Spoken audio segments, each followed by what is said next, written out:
네, 여러분 안녕하십니까. 청개구리 투자클럽 전문가 권현철입니다. 제가 오늘 소개해드릴 업종은 여러분들이 가장 궁금해하시는 업종 중에 하나죠. 코로나19로 인해서 가장 충격이 컸었고 피해가 컸었고 또 한편으로 또 가장 기대가 되는 올해 내년이 기대가 되는 섹터죠. 유통하고 화장품 업종 쪽입니다. 아무래도 코로나19로 인해서 이제 언택트 문화가 확산되고 일단 사람들이 돌아다니지를 못하니까 유통업이 상당히 충격이 컸었죠. 그다음에 이제 화장품 같은 경우는 이제 사드 영향이 좀 벗어나나 싶었는데 재택근무라든지 이런 것들 때문에 화장품 수요가 급격하게 줄어들었고 또 최근에 와서 중국에서 여러 가지 규제를 하면서 굉장히 충격이 컸었는데요. 유통하고 화장품 어떻게 보면 둘이 연결이 돼 있는 부분이기도 하고 같이 동조하는 현상을 보이고 있는 업종이기 때문에 같이 좀 묶어서 한번 설명을 해드리려고 그러고요. 그 관련돼서 또 핵심주 몇 개 또 골라서 제가 설명을 해드리려고 합니다. 근데 한 가지 주의할 점은 여기서 제가 이제 리포트에서 말씀드린 종목이 몇 종목이 있는데 이 종목들이 저희 청개구리 투자클럽의 공식 추천 종목은 아닙니다. 단지 제가 설명드리려는 이 리포트에 업종에 관련 참고사항이라는 걸 다시 한번 말씀드리겠습니다.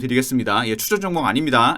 일단 보시면은 코로나 사피엔스의 소비 트렌드로 전환 이렇게 제가 부제를 달았는데요. 코로나19 이후 어떤 인류의 라이프 스타일이 완전히 바뀌었죠. 언택트 문화로 바뀌면서 코로나 사피엔스란 말까지 생겼는데 호모 사피엔스에서 코로나 사피엔스로 전환되면서 소비 트렌드도 디지털 트랜스포메이션이 되면서 굉장히 많이 바뀌었습니다. 그거 유념해 두시면 될 것 같고요. 자, 이제 보도록 하겠습니다. 첫 번째. 서머리 보시면은요. 코로나 환경이 내재화되면서 코로나 사피엔스의 소비 트렌드로 전환이 완료가 됐다. 코로나 사피엔스 새로운 말인데 참 의미심장한 말인 것 같습니다. 그 다음에 디지털이 강요되는 소매업 환경, 그 다음에 M&A 이상으로 모멘텀 이상으로 PMI 전략의 무게. PMI는 뭐냐면은 포스트 머저 인테그레이션이라고 해서 합병을 한 다음에 또 다시 또 다른 합병을 하는 굉장히 덩치를 키우는 거죠. 뒷부분에 나와서 설명을 또 드릴 텐데 디지털 포메이션이 되고 소매업 같은 경우가 온라인과 언택트 문화로 인해서 그 다음에 이제 M&A가 많이 생겼죠. 오프라인 같은 경우는 온라인과의 어떤 접점을 찾고 온라인 같은 경우는 또 오프라인도 필요하기 때문에 M&A가 많이 일어났고 또 더 인수합병이 더 크게 확대되는 그런 현상들이 나타났고 그 다음에 업종 모멘텀은 M&A 이후 기업 가치 상승을 가시화하는 기업으로 그러니까 업종의 모멘텀이 생기기 위해서는 합병한 다음에 어떤 실질적으로 시너지 효과가 나타나거나 그런 현상이 나타나야지만 제가 보기에는 어떤 실질적인 구체적인 수치가 나올 것 같거든요. 그러니까 그런 말씀을 드리는 겁니다. 다시 말씀드리면은 코로나 환경이 내재화되면서 코로나 사피엔스 소비 트렌드로 전환이 완료됐고 이제 디지털 트랜스포메이션이 일어나는 거죠. 언택트 문화. 그 다음에 디지털이 강요되는 소매업 환경, M&A 모멘텀 이상으로 PMI 전략의 무게가 실린다. 인수합병을 통한 덩치 키우기, 온라인과 오프라인의 접점 찾기, 퓨전 문화 이런 것까지 포함이 되겠죠. 그 다음에 업종 모멘텀은 M&A 이후 기업 가치 상승을 가시화하는 기업으로 합병만 한다고 잘 되는 건 아니죠. 시너지가 나와야 됩니다. 온라인하고 오프라인하고 합쳤을 때 뭔가 시너지가 나와야 되는데 그런 부분이 가시화돼서 구체적인 수치로 나타나는 기업들이 업종 모멘텀이 생기면서 또 반등이 나오겠죠. 서머리 이렇게 말씀드리고요. 그 다음에 보시면 이제 그 내용들이 나오는데 2020년 디지털 방향으로 확인이 됐고 2021년에는 M&A로 속도전, 2022년에 성공적 PMI로 모멘텀의 전환이 예상이 된다. PMI 말씀드렸죠. 포스트 머저 인테그레이션, 인수합병이 일어난 다음에 또다시 합병을 하는 덩치를 어마어마하게 키우는 거죠. M&A 홍수 속에서 변별력이 혼선이 되고 그다음에 자금 조달, PMI 뒷받침을 통한 모멘텀이 차별화된다. 그러니까 소매업이 비대면, 언택트 문화가 이제 소비 트렌드가 안착이 되고 부동산 기반의 대형 소매 업체들 롯데라든지 신세계라든지 디지털 트랜스포메이션을 하면서 속도 강화가 절실해지고 있다. 1세대 유통 오프라인과 홈쇼핑에서 2세대 전자 상거래 그리고 3세대 라이브 커머스 요즘 많이 트렌드죠. 전환이 가속화되고 있고 양극화 트렌드보다는 프리미엄 소비와 가성비 추구, 리셀러 마켓 확장으로 사회적 거래두기 4단계에도 과거보다는 좀 민감도가 좀 둔화되고 좀 4단계에도 불구하고 안정적인 소비 트렌드가 유지되고 있다. 여기서 주목할 부분이 1세대 유통 오프라인과 홈쇼핑이었죠. 2세대 전자 상거래였고요. 3세대 라이브 커머스 굉장히 많이 상황이 바뀌고 있습니다. 요 부분은 아마 뒷부분에 중국 관련 얘기하면서도 나온 부분들인데 라이브 커머스로 전환이 가속화되고 있고 그 다음에 이제 어떤 오프라인과 온라인과의 단순한 양극화보다는 프리미엄 소비라든지 가성비 추구, 리셀러 마켓 확장이 되면서 거리두기 4단계에도 불구하고 안정적 소비 트렌드가 유지가 되고 있다. 두 번째로 보시면은 8월 종합경기 실적치가 97.7에 그쳤는데 코로나 재확산에 따른 판매 부진과 휴가철로 인한 조업일 감소로 100을 하회하긴 했습니다. 100부터 이제 올라가게 되면 좋은 거죠. 100 떨어지게 되면 좀 안 좋은 거고 단순히 설명을 드리면 그 다음에 9월의 기업 경기 실사 지수를 보면은 9월 종합경기 BSI 전망치가 8월 95.2에서 5.4포인트 상승한 100.6, 100을 넘었죠. 한 달 사이 기준치가 100을 소폭 상회했습니다. 그럼에도 델타 변이발 4차 대유행 최근에 경기 불확실성 확대로 기업 심리 회복 강도가 4월 7월 평균 104보다는 조금 떨어지고 있다. 아무래도 델타 변이가 이제 쇼크를 주고 있다는 얘기겠죠. 그다음에 하반기 소매업 핫 이슈, 소매업계 디지털 전환과 영업 확장을 통한 대규모 M&A, 식품 전문 이커머스 IPO 추진 본격화 이런 얘기들이 나오고 있습니다. 최근에 보시면 이제 백화점에 이런 데 보면은 백화점을 짓는다고 했을 때 한 가지 예를 들어드리면 판교에 있는 현대백화점 아시죠? 굉장히 큰 규모로 졌는데 거기에 지하나 1층 이런 데 보면은 저는 아직 가보지 못했습니다만은 전국에서 맛집은 다 들어왔다 그러더라고요. 그러니까 백화점이 굉장히 그쪽에 베팅을 많이 하고 있거든요. 실제로 식품관이 실제로는 굉장히 캐시카우가 되고 있습니다. 있습니다. 예전에는 그냥 어떤 백화점의 한 가지 품목 중에 하나였는데 이제는 그게 오히려 백화점 먹여 살릴 정도로 굉장히 식품관이 굉장히 커지고 있고요. 이마트가 이베이 코리아를 인수한 거 잘 아시죠? 3조 4천억 정도, 지분 80% 정도 가져갔고, 그 다음에 또 에메랄드 SPV 설립을 통해서 인수를 추진하고 있고요. 그 다음에 이제 그 GS 리테일이 딜리버리 히어로 코리아를 인수 목적으로 또 컴바인드 딜리버리 플랫폼 인수를 추진하고 있다. GS 리테일이 또 새로운 이커머스라든지 온라인 문화의 접점을 찾기 위해서 새로운 또 M&A를 추진하고 있다는 거 나오고 있고요. 그 다음에 이마트 쓱닷컴이 4월에 WU 컨셉 코리아를 100% 또 지분을 2,700원 인수를 했고, 여기까지는 인수합병 얘기입니다. 이마트의 뭐 이베이 코리아 인수라든지 GS 리테일의 딜리버리 히어로 코리아 인수 목적이라든지, 그 다음에 뭐 이마트 쓱닷컴이 W 컨셉 코리아를 인수하는 거, 그 어떤 그 대형 마트들의 어떤 그 GS 리테일이나 이마트 같은 대형 업체들이 온라인이라든지 이커머스라든지 이런 업체들을 인수하는 거죠. 확장을 위해서. 그 다음에 최근에 이제 마켓컬리라든지 오아시스 마켓, 이마트 쓱닷컴이 IPO 추진이 또 본격화되고 있습니다. 뭐 시장 상황에 따라 다를 수도 있겠지만 최근에 장이 좀 살아나고 있기 때문에 기존에 미뤄왔던 어떤 연기됐던 IPO들이 아마 추진될 가능성이 상당히 클 것 같습니다. 예, 특히 이 마켓컬리 같은 게 굉장히 주목되는 부분인데, 쿠팡 이후로 가장 큰 이슈가 되고 있는 마켓컬리인데 아마 이것도 IPO를 꼭 추진하지 않을까 그런 생각이 듭니다. 예, 2020년 디지털 방향으로 확인이 됐고, 디지털 포메이션, 21년 M&A로 속도전이 일어났고, 2022년에 성공적 PMI로 모멘텀 전환이 예상된다. PMI 아까 말씀드렸죠. 인수합병 이후에 다시 또 인수합병을 추진해서 온라인과 오프라인의 접점을 찾고 또 이커머스 쪽으로 또 나가면서 새로운 또 성장 동력을 찾는다는 얘기겠죠. 그 다음에 보시면은 위드 코로나 시대로 접어들었다고 봐야죠. 이제는 10월달부터 한다 그랬는데 거의 접어들었다고 보시면 됐고, 거리두기도 완화가 될 가능성이 상당히 커지고 있습니다. 온라인 오프라인 플랫폼의 전환 배치가 가속화되고 있고, 소비 욕구가 빠르게 흡수되고 있다. 유통 같은 경우 보면 이제 비대면 환경이 지속이 되어 있고, 온라인은 전환은 필수적이죠. 이제는 뭐 강제 상황이죠. 그 다음에 이제 여전히 이제 수익 모델은 좀 불투명한 상황인데 경쟁 비용에도 불구하고 아까 식품 말씀드렸죠. 식품을 중심으로 온라인 커머스 침투율이 빠르게 상승하고 있다. 마켓컬리 뭐 이런 것들이라든지 뭐 이마트 쓱닷컴, 예, 대부분 다 식품 쪽에 치중하고 있죠. 그 다음에 전통적인 오프라인은 식품을 중심으로 온라인 트래픽이 주도하고 있다. 그러니까 전통적인 어떤 그 대형 마트들도 온라인 쪽으로 식품감 쪽으로 굉장히 추진을 많이 하고 있고, 4월 백화점은 명품 카테고리에서 분위기 전환이 일어나고 3분기에도 명품 호전이 유지되고 있다. 역시 부자는 불황에도 소비를 합니다. 명품관이 굉장히 소비가 잘 되고 있고, 실제로 백화점 매출의 대부분을 차지하는 게 명품관이라고 그러더라고요. 그다음에 화장품 같은 경우 보면은 면세점, 코로나19 최대 피해 채널로 이제 급부상하고 있는데, 다이고는 이제 중국 보따리상이죠. 다이고 활동에도 장기 적신호가 켜지고 있다. 화장품의 주요 소비층이 중국 수요를 찾아 중국 내수를 직행할 수밖에 없는데, 코로나19 이후 중국 내수 및 글로벌 기업 온라인 쪽 그 포지션이 가속화되면서 중국 이커머스 채널에서 왕흥 라이브 커머스가 뭐냐면 이제 중국의 인플루언서들을 왕흥이라 그럽니다.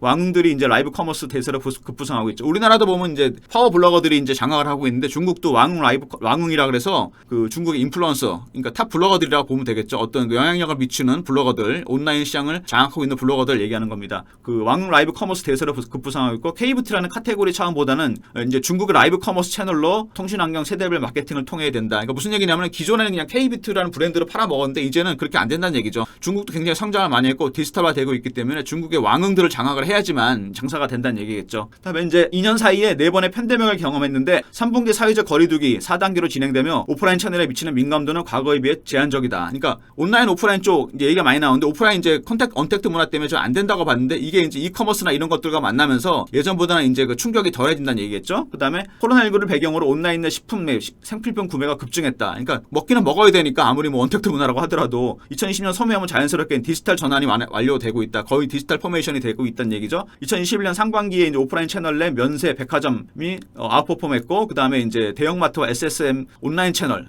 추석 이벤트가 기대된다. 아무래도 뭐 추석이 코로나 이후로 이제 두 번째 추석을 맞는데, 아무래도 이번에는 조금 거리두기 완화라든지 이런 것들이 나올 가능성이 좀 있기 때문에 추석에도 이벤트가 일어나지 않을까 그런 생각이 들고, 실제로 매출이 많이 늘어날 것 같습니다. 그 다음에 이제 중국 내에서는 사회적 거리두기 일부 완화하면서 지난기 2분기 소비자들의 억압 수요가 분출되는 상황에서 보복 심리죠. 그 왕흥 라이브 커머스 이배로 급증했고, 시장 규모가 더 18년에 22조, 19년에 73조, 20년에 164조, 2021년에 209조로 확정이 될 것 같다. 그러니까 왕흥 라이브 커머스가 거의 대세로 장악하고 있습니다. 기존에 이제 한국의 어떤 브랜드라든지 이런 것보다는 중국의 왕흥들을 잡아야지만 그 장사가 된다는 얘기인데, 실제로 수치로 나타나고 있기 때문에 중국의 왕흥 라이브 커머스라는 이 그 대세가 굉장히 오래도록 지속되지 않을까 그런 생각이 듭니다. 20년 하반기, 21년 상반기 글로벌 탑티어 화장품은 자국과 선진 시장에서 턴어라운드 되고, 중국 이커머스와 중국 하이난 면세점에서 경관 성장성을 유지하게 될 것 같다. 탑티어 최고급 브랜드의 이제 화장품들을 얘기하는 거겠죠. 그다음에 한국의 면세점 부진이 좀 지속이 되고 글로벌 채널이 부진할 것 같다. 이런 배경으로 한국과 글로벌 브랜드, 중국 이커머스 침투율 확대로 마케팅 경쟁이 역사상 최대적으로 일어날 것 같다. 그러니까 아까도 말씀드렸죠.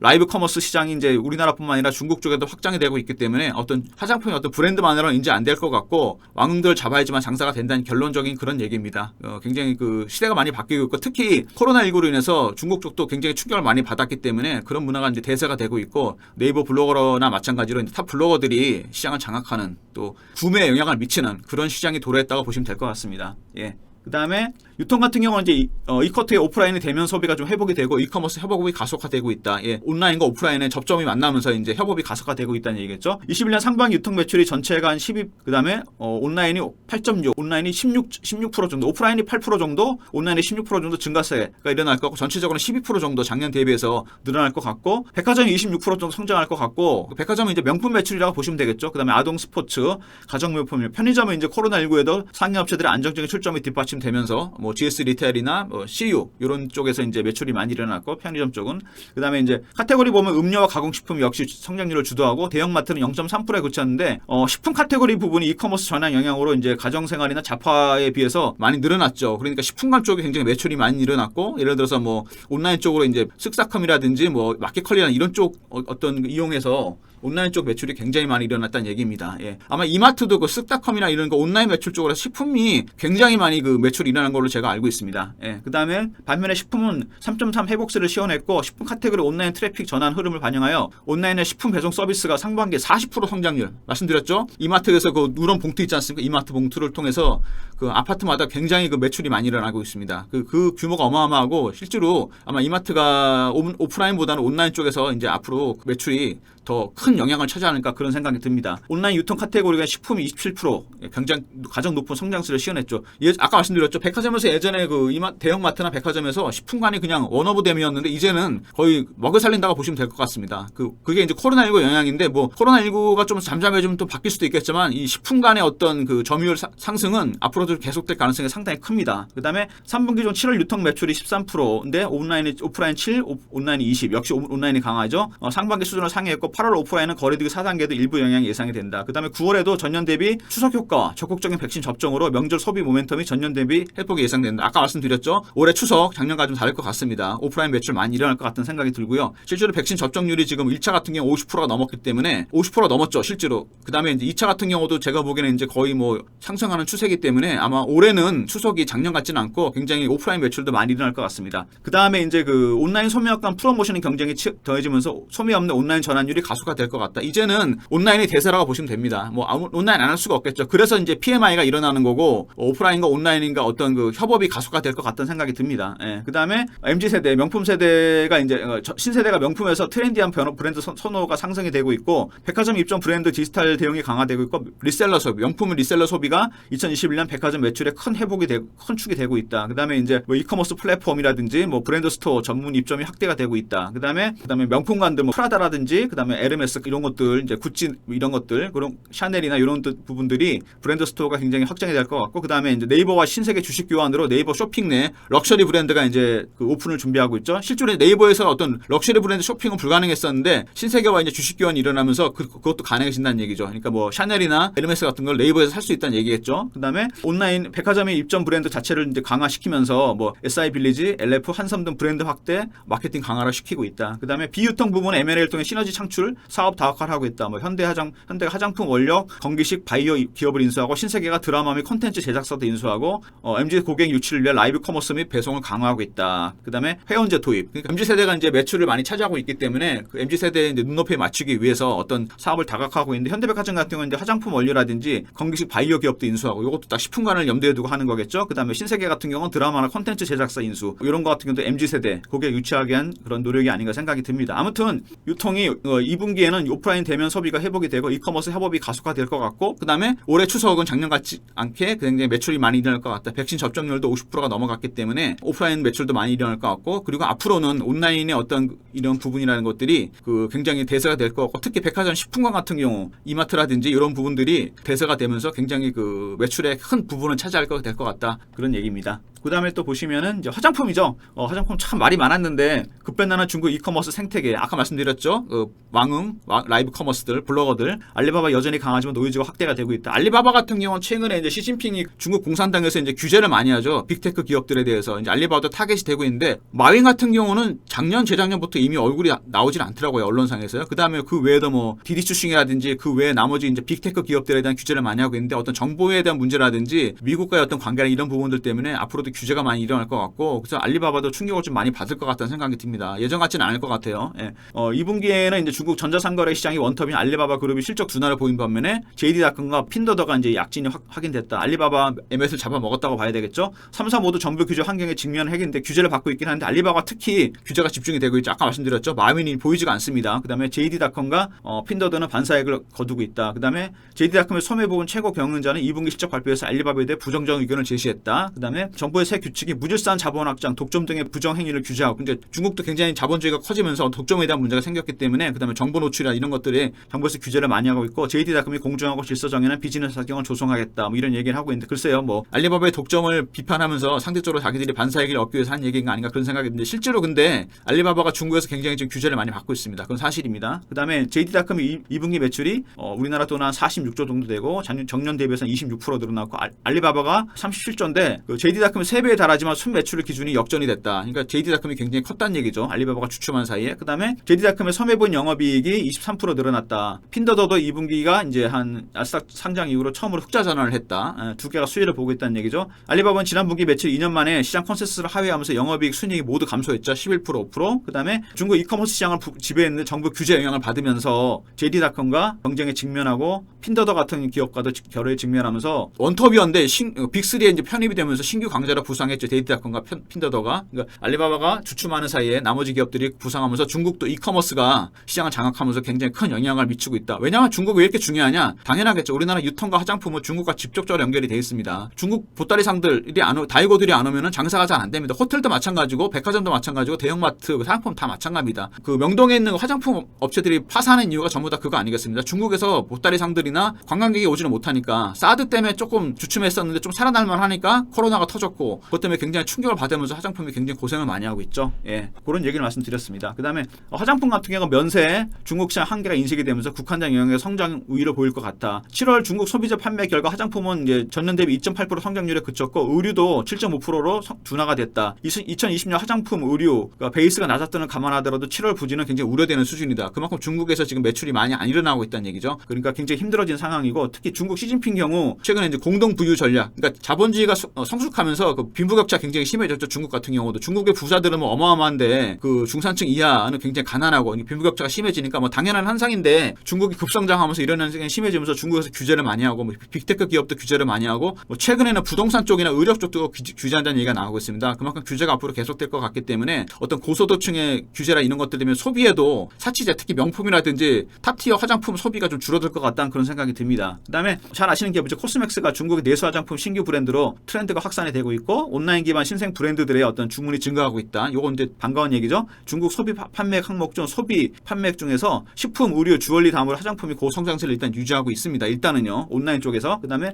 중국 시장은 글로벌 럭셔리 기초 대비 온라인 기반 색소 화장품 소비 트렌드로 지속이 되어 있고, 한국 화장품을 포함해서 글로벌 브랜드 경쟁 채널이 알리바바와 제2, 제3 채널로 확대가 되고 있다. 근데 마케팅비가 좀 부담이 된다는 얘기죠. 여기서 이제 이커머스라든지 이런 것들이 큰 영향을 미친다고 보시면 되겠죠. 일단 온라인 쪽에서 색조 화장품 이런 것들이 많이 팔리고 있는 젊은 세대 쪽에서 그 부분도 있고, 그다음에 글로벌 럭셔리 쪽, 그러니까 뭐 샤넬이나 에르메스 쪽이나 뭐 루이비통 같은 그런 글로벌 브랜드들, 럭셔리 브랜드들도 팔리고 있긴 한데, 아무튼간에 두 개가 일단 좀 성장을 하고 있긴 한데, 국한된 영역이죠. 그만큼 전체적으로 매출이 일어난 게 아니고 양극화된다고 보시면 되겠죠. 럭셔리 쪽과 그다음에 내수의 온라인 기반 색조 화장품, 이건 젊은 세대들이 쓰는 거겠죠. 조금 저가에 그런 것들 쪽에서 매출이 많이 일어나고 있는데, 실제로 이제 그렇다고 하더라도 알리바바 쪽에서 이커머스 쪽으로도 좀 이렇게 영향을 미치면서 그 부분도 좀 주의해야 될 대목이 아닌가. 왜냐하면 마케팅비가 많이 들어가기 때문에 그 부분은 좀 유념해 봐야 되는 게 아닌가 그런 생각이 듭니다. 화장품까지 말씀을 드렸고요. 여기서 보시면은 이제 아까 제가 유통, 그다음에 이제 화장품, 면세까지 말씀을 드렸는데, 실제로 중국 영향을 많이 받습니다. 중국에서 규제가 많이 일어나고 있기 때문에 때문에 유통이나 화장품 영향을 받을 수밖에 없고 실제로 공동 부유 전략이라고 해서 이제 중산층 중심으로 이제 그 어떤 부의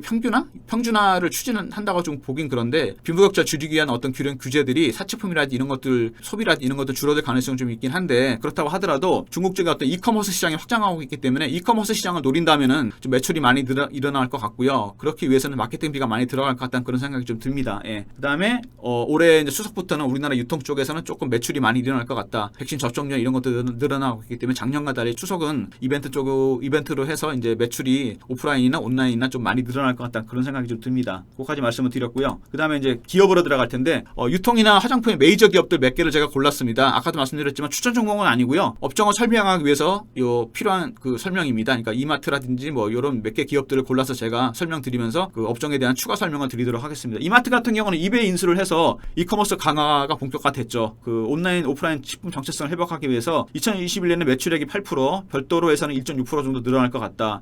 연결 및 별도 매출액은 소폭 상향하지만 연결 영업이익은 110% 정도 늘어날 것 같은데 실제로 이거는 오프라인 할인점하고 이마트 트레이더스 그다음에 노브랜드 중심의 수익성 개선하고 있기 때문이다. 그러니까 영업이익이 좀 늘어나긴 하는데 별도 기준으로 해서 그러니까 이마트 어떤 본점보다는 어떤 지점보다는 할인점이라든지 트레이더스라든지 노브랜드 상품 이런 것도 매출이 많이 일어날 것 같다. 그다음에 3분기에는 스타벅스 연결 자회사들의 편입은 실적 개선에 긍정적 효과를 줄 것 같다. 얼마 전에 스타벅스 지분을 100% 인수했죠. 정영진 회장이. 스타벅스가 이제 제가 알기로 한 10년 전에 한국에 진출하면서 이제 50대 50으로 나눴는데 신세계랑 이제 지분을 가졌는데 스타벅스 코리아 지분을 이마트가 이제 전체로 가져가면서 이 부분이 또 실적 개선에 큰 영향을 줄 것 같습니다. 그다음에 스타크의 하반기 공격적인 영업으로 적자 확대도 전망이 된다. 근데 일단은 그 MS를 넓히기 위해서라도 공격적인 마케팅을 하겠죠. 그러면서 이제 매출이 일어나게 되면은 나중에 이제 그 소비가 더 많이 늘어나게 되고 코로나19가 좀 잠잠해 지금 이제 순이익이 늘어날 가능성이 좀 있겠죠. 일단은 아마 스타크이 굉장히 공격적으로 영업을 할 것 같습니다. 이마트는 그럴 것 같고요. 아무래도 스타벅스의 어떤 그 매출 증가가 어떤 전체적으로 실적 개선에 긍정적 효과를 줄 것 같다. 이것도 굉장히 주목할 부분인 것 같습니다. 실제로 뭐 스타벅스에서 커피만 팔았었는데 그 정영진 회장이 그 보니까 뭐 신세계에서 만드는 뭐 떡이라든지 이런 것들도 판다 그러더라고요. 그러니까 아마 굉장히 다양하게 이제 품목이 이제 그 전시가 되면서 매출이 많이 일어날 것 같은 그런 생각이 듭니다. 스타벅스 인수는 굉장히 신의 한 수가 아닌가 그런 생각이 좀 듭니다. 예. 그 다음에 코스맥스 아까 말씀드렸죠. 중국 온라인 트렌드를 흡수하면서 견고한 펀더멘탈을 유지하고 있다. 코스맥스는 굉장히 중국적 매출하고 관계가 큰데 2021년 코스맥스 가이드가 연결 매출이 1.5조, 1조 5천억, 영업이익이 900억, 그 다음에 서프라이즈를 시연할 것 같다 이런 얘기가 나오고 있고 매출액이 이제 직전 1조 5,800억 정도, 영업이익이 1,100억 정도 될 것 같다. 이렇게 해서 이제 기존의 가이던스를 넘어가는 실적이 나올 것 같다는 얘기가 나오고 있고요. 국내 시장을 상회하는 글로벌 온라인 고객 기반을 확대하며 외형 성장과 수익성 개선을 가시하고 있다. 온라인 트렌드에 흡수를 했죠. 중국 쪽에서. 그러면서 빠르게 또 실적이 개선되고 있다는 얘기입니다. 3분기에도 중국을 중심으로 긍정적 흐름이 유지될 것 같고 유상증자를 통해 1,300억을 조달하면서 6월에 200억 정도 차입금 상환을 했고 평택공장, 제2공장을 착공을 앞두고 있고 기존 계획에 순조롭게 진행이 되고 있어 향후 성장이 뒷받침될 것 같다. 그 다음에 중국의 강한 회복세와 향후 영업력의 제고를 바탕으로 미국과 동남아 지역 리스크 요인을 선제적으로 최소화할 것 같다. 일단은 중국 쪽에서 매출이 많이 일어날 것 같고 온라인 쪽 트렌드를 흡수하면서 그쪽으로 나머지 부족한 부분들 미국이나 동남아 쪽에 리스크를 줄이면서 매출이 좀 나아질 것 같다. 그런 얘기가 나오고 있습니다. 코스맥스. 빠르게 중국과 온라인 시장에 적응했다는 얘기겠죠. 그 다음에 신세계 인터내셔널 팬데믹스 포트폴리오 강화하고 있다. 비디비치 브랜드죠. 21년 매출이 1,650억 정도, 20년에 1,350억이었는데 좀 20년 대비해서 안정화가 예상이 되고 수익성이 굉장히 높은 부분을 차지하고 있는 브랜드죠. 그래서 핵심 브랜드인데 코로나19에 의해서 매출 감소에 의한 수익 모델의 기초적이기 때문이었다. 그 다음에 2021년 연작의 중국 진출로 중국 수요를 확대 중에 있으며 마케팅 확대를 통해 브랜드 인지도가 향상돼서 비디비치와 시너지 효과가 나타나면서 수익성 개선이 기대된다. 그 다음에 수입 화장품 매출이 그 다음에 21년 두 자릿수 성장하면서 화장품 수익성 개선을 주도할 것 같다. 그 다음에 수입 화장품 쪽에 이커머스 모멘텀이 더해지면서 매출이 20% 상회했다. 특히 말씀드렸지만 수입 화장품도 고급 브랜드가 많겠죠. 당연히. 이게 이커머스와 만나면서 시너지가 되면서 매출이 많이 늘어날 것 같다. 그러니까 진짜로 전체적으로 봤을 때 하이 클래스의 어떤 그 하이엔드 소비라든지 그 다음에 온라인 이커머스가 큰 화두가 되는 것 같습니다. 유통 쪽에서는. 고액 소비층들의 어떤 소비라든지 그 다음에 이커머스 요게 접점이 만나면서 그런 게 성공한 기업들 그 발빠르게 대처한 기업들은 매출이 많이 늘어난다는 얘기겠죠. 국내 백화점 내 명품 보복 소비를 반영한다. 국내 매출이 20년 럭셔리 화장품 인수를 통해 21년 포트폴리오 성장 모멘텀이 확대될 것 같다. 역시 럭셔리 화장품이 큰 매출을 차지하고 있다는 얘기겠죠. 국내 패션 라이프스타일도 2분기 백화점의 강한 회복세를 바탕으로 적자폭 축소가 긍정적이다. 이런 얘기가 나오고 있고요. 그 다음에 해외 패션 매출이나 영업이익 이런 것들이 상반기 수익성을 개선했고 2분기 백화점 내 명품 패션 턴어라운드 트렌드를 집중 반영하고 있다. 그 다음에 그다음에 라이프스타일 매출이라든지 이런 것도 흑자 전환이 예상되고, 그다음에 화장품 매출이라든지 이런 것도 흑자 전환했다. 그다음에 중국 이커머스 쇼핑 이벤트에 적극 대응해서 재고 정리, 그다음에 비디비치 같은 경우는 이제 이런 것들, 그다음에 뭐 SI 빌리지, 이커머스 이런 쪽에 이제 고성장을 반영한다. 늘 말씀드린 얘기인데 특히 신세계 인터내셔널 같은 경우도 적응을 잘한 거죠. 이커머스 시장에 적응을 했고, 그다음에 화장품 브랜드를 빠르게 읽어서 예를 들어서 수입 화장품들 이런 것들 이제 적극적으로 팔면서 매출이 많이 일어났고, 포트폴리오 강화라는 게 결국 그런 거 아니겠습니까? 주변 환경이 바뀌고 있는데 기존 브랜드만 유지하면 안 되겠죠. 기존 전략만. 그래서 브랜드 전략을 바꾸면서 이커머스 시장에서 적응을 하고 럭셔리 화장품도 팔면서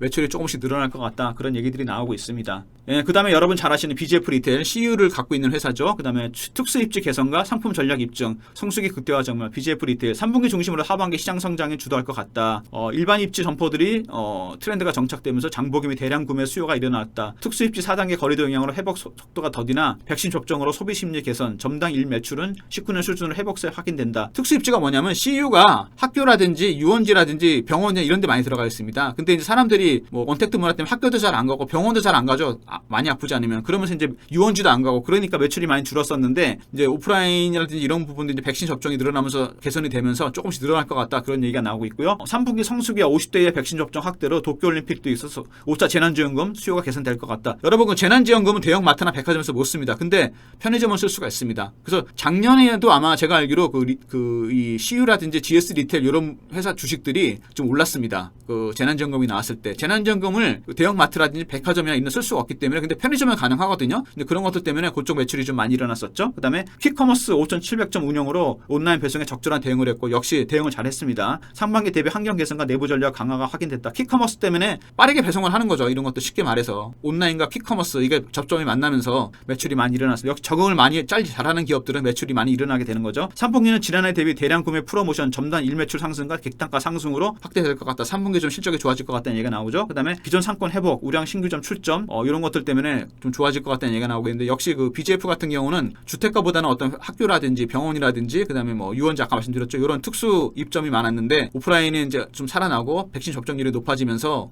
그런 것들, 그다음에 재난지원금 이런 것들 때문에 3분기, 4분기로 갈수록 실적이 제가 보기엔 좋아질 것 같습니다. BGF 리테일까지 말씀을 드렸고요. 그다음에 드디어 호텔신라입니다. 호텔신라 영업력과 효율 부분에서 업계 경쟁을 유지하고 있다. 일단은 다이고가 굉장히 중요하겠죠. 3반기 이제 신라 면세점 다이고 비중이 시장과는 다른 모습이 구체적이다. 대형 다이고가 70에서 80, 소형이 20, 30이었는데 21년에는 대형이 한 60에서 70으로 약간 다운되면서 반면에 이제 소형이 50% 정도 비중을 유지했다. 소형 다이고가 많이는 못 오더라도 소형 다이고가 와서 매출이 많이 일어났다는 얘기고, 알선 수수료가 100% 판관비 개정에 반영이 되긴 하는데 알선 수수료율이 30%까지 상승을 했다. 반면에 대형 비중 축소만큼 매출액 총이익 성승률 상승에 따라 영업이익 개선도 확인했다. 대형이 오면서 실제로 영업 수수료가 적게 나간 부분이라고 말씀드리면 되겠죠. 물론 소형이 좀 올라가긴 했지만 대형보다는 더 덜하기 때문에 그만큼 매출의 부분에서 차지하는 영업이익은 개선이 되고 있다. 이런 얘기겠죠. 그러니까 쉽게 말해서 잘게 썬다는 얘기죠. 크게 대형 다이고가 와서 뭐 매출이 많이 일어난다기보다 소형들이 많이 오면서 어떤 매출이 좀 많이 일어났다는 얘기겠죠. 그다음에 21년 면세점 업계는 소형 다이고가 주도하고 있다. 굉장히 이제 대세라고 봐야 되겠죠. 21년 하반기 영업 환경은 여전히 제한적이다. 백신 접종 확대와 일부 트래블 버블은 뭐냐면 이제 백신 접종이 많이 된 국가끼리 이제 여행을 할 수 있게 만든 거죠. 뭐 예를 들어서 호주라든지 뉴질랜드, 싱가폴, 뭐 사이판 이런 식으로 해서 트래블 버블이 생기게 되면 그 나라끼리는 이제 여행을 할 수 있다는 얘기죠. 이게 이제 확산이 되게 되면은 아무래도 호텔신라 같은 경우는 영업이 개선이 되겠죠. 3분기 델타 바이러스 확산에 따라 거리두기 4단계에 따라서 업황 시기가 좀 회복 시기가 좀 늦어질 것 같다. 이런 얘기가 나오고 있고요. 그다음에 본점을 중심으로 중소형 다이고 거래로 글로벌 3위를 일단 유지하고 있다. 소형 다이고가 굉장히 이제 효자 역할을 하고 있다 보시면 되겠죠. 그다음에 하이유 면세점과 MOU를 체결하여 면세점 간 중국 시장에 대한 리스크를 줄이면서 중국도 또 진출한다는 얘기겠죠. 그러면서 아마 하반기로 갈수록 호텔신라는 좀 실적이 낮을 것 같다는 그런 생각이 듭니다. 백신 접종률도 높아지고 있고, 그다음에 소형 다이고 쪽이 대세가 되고 있는 상황인데다가 중국 쪽도 중국 면세점도 진출했기 때문에 제가 보기에는 어떤 매출이 하반기로 갈수록 좀 좋아지지 않을까 그런 생각이 좀 듭니다. 예. 그다음에 신세계입니다. 이마트를 갖고 있는 신세계죠. 백화점과 신세계 인터내셔널 약진이 되고 면세점이 좀 효율화될 것 같다. 순매출이나 이런 것 부분들이 2021년은 23% 정도, 그다음 영업이익이 한 488% 늘어날 것 같다. 자회사 백화점 매출이 13%, 그다음에 뭐 신세계 같은 경우는 신세계 DF가 이제 28%, 그다음에 신세계 인터내셔널이 9%, 센트럴시티가 19%, 카사메가 30% 정도 골고루 늘어난다는 얘기죠. 면세점은 강남점 폐점으로 연평균 고정비가 20억 정도 줄어들 것 같다. 그다음에 아까 말씀드렸던 신세계 인터내셔널, 이커머스 시장과 럭셔리 화장품에 적응하면서 매출이 많이 일어났죠. 화장품 개선에 힘입어 백화점 온라인과 시너지 강화를 해서 2분기 백화점을 중심으로 전체적인 펀더멘털의 개선이 될 것 같다. 신세계 인터내셔널의 어떤 화장품 매출이 백화점 매출에 굉장히 주요 역할을 할 것 같다 그런 얘기고요. 그다음에 신세계는 백화점 본업에 있어서도 2분기 영업이익이 턴어라운드로 가시화해 있는데 백화점이 전체 대비해서 센텀이 31%, 본점이 25, 강남 23, 대구 70% 정도 턴어라운드 가셔야 될 것 같다. 그다음 2019년 대비 30% 가까이 회복이 될 것 같다는 얘기가 나오고 있고요. 카테고리별로 보면 역시 명품이 47%, 거의 절반을 차지한다고 보시면 되겠죠. 럭셔리, 예, 그다음에 생활이 8%, 가전이 3% 호조가 지속이 되고 있다. 화장품이 한 여성 같은 경우가 18%, 그다음에 남성이 27%, 스포츠 20%, 아동 14%. 역시 명품 쪽이 많이 매출이 일어날 것 같다는 생각 얘기가 나오고 있고요. 그다음에 대전점을 출점했는데 대구 신세계 이후로 5년 만에 대형점이 오픈이 됐고 있다. 얼마 전에 크게 나왔었죠. 이명희 회장이 굉장히 그 야심차게 진출했던 그 대구 신세계 굉장히 크다 그러더라고요. 그래서 굉장히 크게 만들어놨는데 이게 또 하반기에 또 이슈가 될 것 같습니다. 신세계는 일단은 백화점과 신세계 인터내셔널을 약진하면서 매출이 많이 일어날 것 같다는 생각이 듭니다. 특히 아까 말씀드렸던 신세계 인터내셔널 굉장히 효자 계열사라고 보시면 될 것 같죠. 화장품하고 이커머스 시장에 적응하면서 매출이 많이 일어날 것 같다는 생각이 듭니다. 예, 그다음에 이제 마지막인데 현대백화점 아까 판교점 잠깐 말씀드렸는데 백화점과 면세점 핵심 고객층 주도 실적이 개선될 것 같다. 연결 실적은 외형과 수익성 모두 이제 컨센서스 상회할 것 같은데 올해 그다음에 2분기 성장률이 15%를 시현했는데 4월에 25, 5월에 15, 6월에 9 이제 고성장세가 있고 2분기에 이제 명품이 32% 역시 명품이 셉니다. 가전 리빙이 5%, 여성 패션 12, 남성 15, 영패션 11, 아동 21, 의류 중심 턴어라운드가 일어나고 있다. 의류도 좀 팔리고 있다는 얘기죠. 의류가 팔리고 있다는 얘기는 그만큼 코로나19 영향에서 조금씩 벗어나고 있다는 얘기입니다. 밖에 나가야 옷을 입을 텐데 옷을 입을 일이 없겠죠. 나갈 일이 없으면 그만큼 옷이 팔린다는 얘기는 오프라인 쪽도 이제 좀 좋아진다는 얘기죠. 그다음에 식품을 제외한 잡화 화장품인 대부분 품목에서는 성장이 일어났고 더 현대 여의도 백화점이죠. 그다음에 대전 남양주 아울렛이 모두 선점했다. 그다음에 더 현점은 2분기에는 이제 BP를 시연했죠. 이제 손익분기점을 넘어갔다는 얘기입니다. 면세점이 총 매출이 199%, 영업이익이 100억 정도 기대치를 상회했다. 그다음에 2분기에는 연평균 매출이 72억 정도, 4월에 66억 증가했고 5월에 77억, 6월에 72억 정도로 레벨업이 되고 있다. 대형 다이거 비중이 50에서 67%. 여기 또 대형 다이거가 조금 늘어났습니다. 호텔신라와 다르게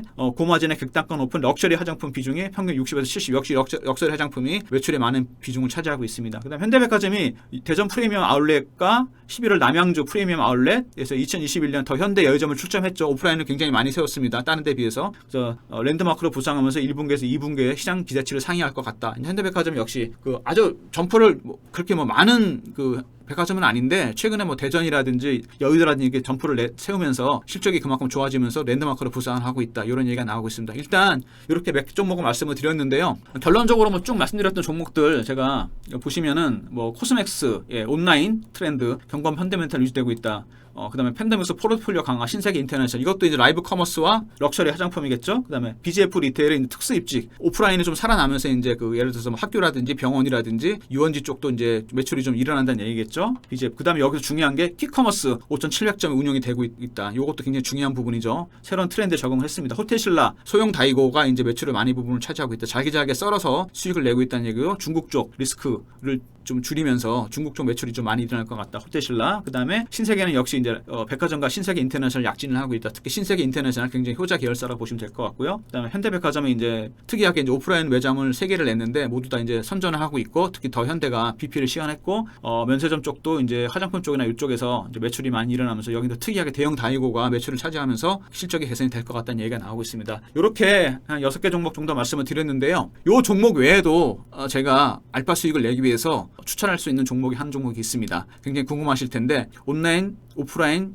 모두 다 강한 기업이고요. 최근에 굉장히 이 타이밍에 기대가 되는 기업이라고 보시면 될 것 같습니다. 궁금하신 분들 저희 증권TV 많은 참여 부탁드리고요. 지금까지 설명 들어주셔서 감사합니다. 원영철이었습니다.